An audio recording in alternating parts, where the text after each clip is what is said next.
сол үшін мен уже 3-ші рет түсіріп жатырмын. Барлықтарыңызға сәлем достар, менің каналыма қош келдіңіздер. Сіздермен бірге менің Кәрім. Бүгінгі видео, как обычно, менің косметикама обзор. Маған жаңадан косметикалар келді. Каспидан, Пинозодан. Сол үшін қазір уже 3-ші часть, вроде бы. Қазір соның бәрін көрсетемін. Қазір менде өте көп мынандай нелер. Бәрін әкеп, наяққа қойып алайын. Менде мына жерде шкафта тұр.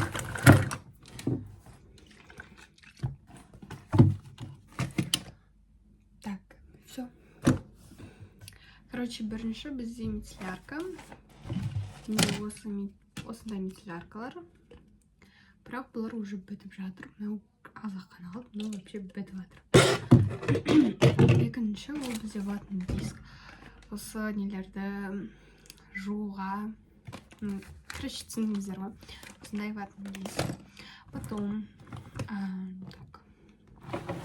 пенка. Менде пенка бітіп жатыр, из-за этого осындай баночкаға салып алдым. Бұл тоже бітіп жатыр. Потом осындай бізде масочка. Көрініп тұр ма вообще? Вот осындай маска. Так, потом крем. Осы кремді жағанмен. Өте күшті. Так, все. Бізде андай не уходкалар, мынаулар, надеюсь, бітті. Астақфирулла. Все. Уходкалар бітті. Короче, вот осындай микрофонмен сөйлейін. Және де асмор болады. Так, бірінші бізде тоналка. Тоналкадан менде көп деп айтсам да болады, көп емес деп айтсам да болады. Менде осындай люкс визаж 25-ші тон. Өте күшті, мен уже екіншісін алып қойдым. Бұл менде бітіп жатыр.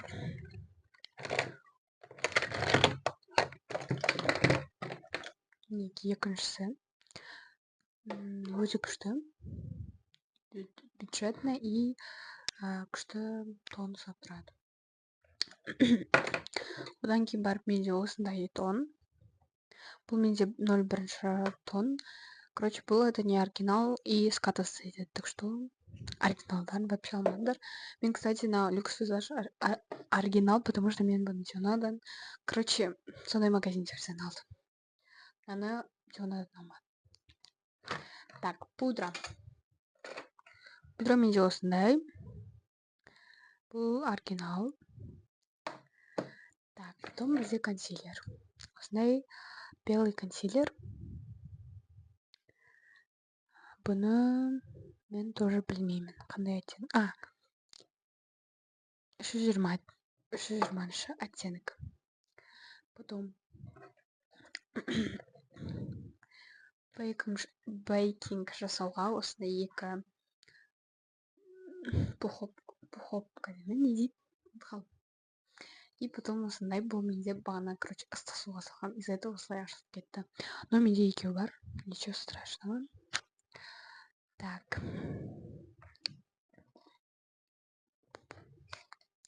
Душ. Не советую.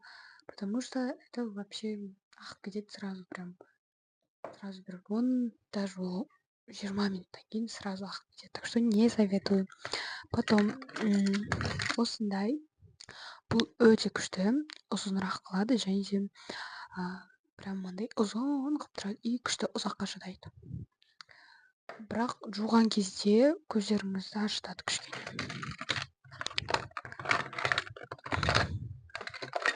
Потом бізде телескоптың душы. Бұл менде бітіп қалды, және де мен бұны қолданбаймын. Мен реснички ғана қолданып жүргендіктен қазір особо қатты қолданбаймын. Так. Потом давайте клей. Клей менде 3 клей бар қазір. Неге бірінші осындай клей. Одан екінші мынандай. Бұл менде уже бітіп қалды, наверное, бірақ ішінде бар. Бірақ мен бұны қолданып жүрген жоқпын қазір. Потом осындай. Тоже жаңағыдай, бірақ басқа компаниядан. Так, потом реснички. Мен Pinduodu'дан және Каспидан не алдым деген видеоларым бар. Солардан қарап келсеңіздер болады. Менің эмоциям қандай болды соның бәрін. Бірақ Pinduodu'дан алған эмоциям кішкене ішімнен шығара алмадым, себебі өте қатты мені нервничать етіп тұрдым, понимаете. Потом бізде осындай реснички, бұл бізде аниме. Қазір менің кірпігімде аниме тұр, бірақ бұл менде көрінбейді, потому что мен кішкене астына қарай жабыстырдым, ал маған үстіне қарай жабыстыру керек. Міне, мен бірақ келесіде басқасын аламын, потому что анимені и осыны, аниме и басқа кірпікті қосып жабыстыратын боламын. Потом бізде хайлайтер. Хайлайтерде менде осындай, потом осындай, и потом осындай. Бұл жерде палетка и хайлайтер. Енді бізде румяна. Румяна менде осындай. Бұл өте күшті, андай не болып тұрады, более естественный болып тұрады. Маған ұнады өзіме. Потом бізде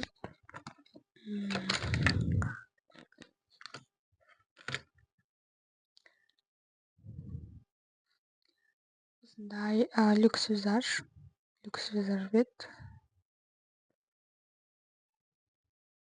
Короче, люкс визаж тоже күшті. Бұл вообще қатырып ұстап тұрады, прям өте күшті. Яра. Бұл білмеймін, менде оригинал или не оригинал. Бірақ бұл клей сияқты и кішкене ұстамайды. Потом кішкене емес, прыщ шығарады, короче, не советую. Потом бізде гигиеничка, яғни бальзам. Менде біреу-ақ, нет, екеу. Вазелин бар еще. Вот. Так, потом подводка. Подводкадан менде осындай біреу-ақ. Жалғыз штук деймін, не деймін. Мынау сестрамдікі. Потом кірпік өсіретін. Кірпік қас өсіретін бірінші бізде масло бір бәле. Потом осындай Pinduodu'дан алған екі осындай. Атын тоже білмеймін. Чау деймін, не деймін. Так. Потом бізде тени, яғни тени палетка. Қасқа арналған. Бұл мен қас сызып үйреніп жатырмын. Шынымды айтайын, мен вообще қас сызу білмеймін.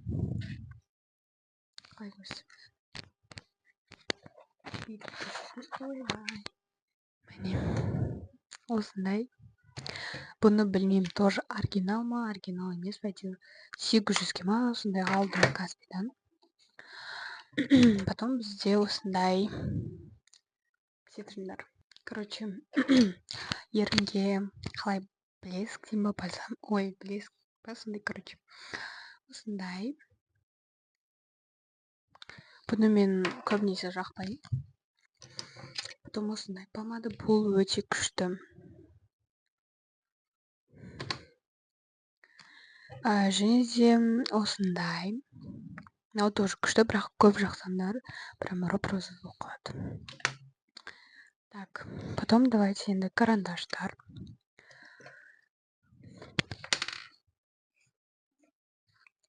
Менде 4 карандаш для губ бар.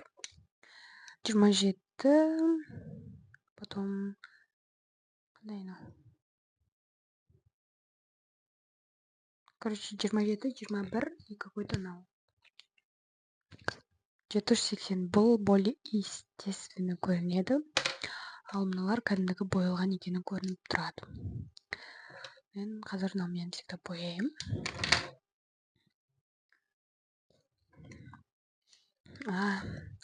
Менде тағы да осындай ненің Шанель. Ана бар ғой, Шанель. любойыңыз. Я, короче, Шанель. Осындай подводкасы. Бұл тоже дымы сызбайды, не семейді, короче. Не советую. Потом бұл бізде қабақ, күшті. Потом Кёрлер. Розовый. Пикми, типа. И потом бізде пинцет. Менде өте көп пинцет. 4 пинцет. Осындай. Екі розовый, екі андай. Потом тырнақалғыш. Ай, қолым. И потом осындай шашқа арналған бүйтіп андай шашым маймайым болып тұрады ғой, сол кезде әдемі прическа жасауға.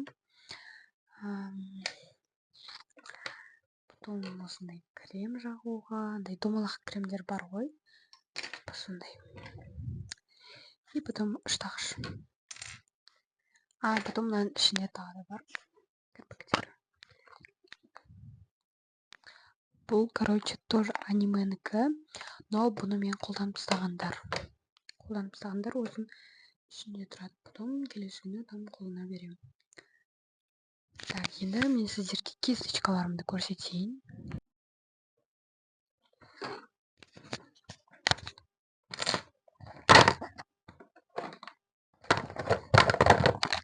Бірінші мына жерді жинап аламыз.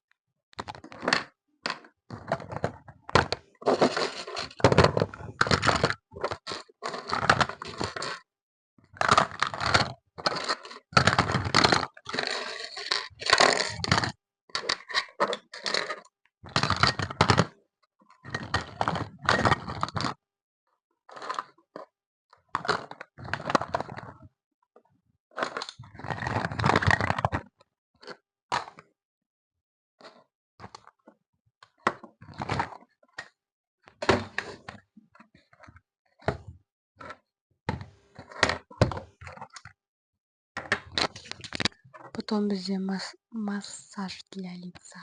Бұмен бірақ мен қолданбаймын.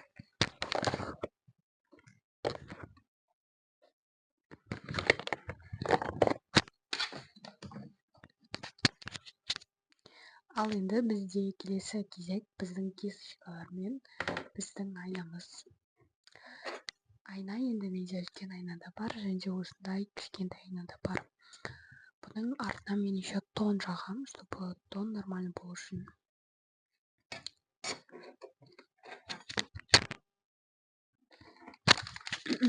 Салфетка. Бірінші ол бізде осындай кисточка салатының сырты. Бұны мен Казбедан заказ бердім. Вот. 15 штуктай ма кисточкалар бар.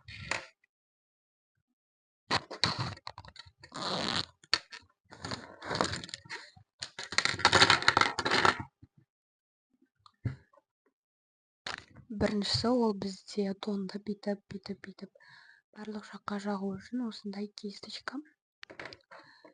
Және де хайлайтер немесе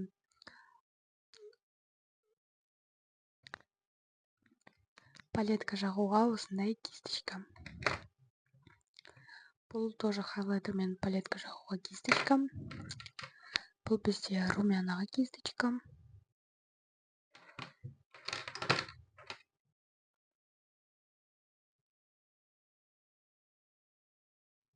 Бұл бізде контурингқа кисточка. Мен контуринг жақпаймын. Жақпаймын дегенде жаға алмаймын. Вот. Мынаны мен жұмыртқа бар ғой, соны бетіме жағу үшін осыны қолданамын. Потом бұл бізде пудра жағуға. Мынау кішкене енді розовый, бұған мән бермейміз, потому что мен бұны ұмытып кеткенмін жууға. Қазір мен бұмен қолданбаймын, аналармен қолданып жүрмін. Қазір осыны жуып, осылармен қолданамын деп шештім, типа. Бұны білмеймін не үшін. Короче, тоже көзге санай берейік. Мынау тоже көзге, хайлайтермен көзге. Мынау бізде контуринг. кондовник для носа, мұрынға или басқа нелерге. Мынау бізде өте кішкентай, өте жіңішке андай бар ғой, суретшілердің кисточкалары сияқты. Мұны мен көзімнің мына жеріндегі хайлайтерға жағам. Мынау тоже сондай, бұл вообще жіңішке. Бұны да көзімнің осы айналасына жағам хайлайтерді. Мынау бізде кәдімдегі хайлайтер жағуға арналған кисточка, бірақ бұмен қолданбаймын. Мен мынаумен қолданамын. Мынаны, короче, көзімнің астына тени или хайлайтер екеуін жағам да. Хайлайтер жағам мынаумен. Көзіме де ана жеріме. Мына жерге мен хайлайтер. Мына жеріме. Все. Осымен біздің видеомыз аяқталды. Осы жерге шейін көргендеріңізге көп рахмет. Және де достар, 100 подписчикке жеткізіп тастайық. Аз ғана қалды. 69 подписчикке көп рахмет.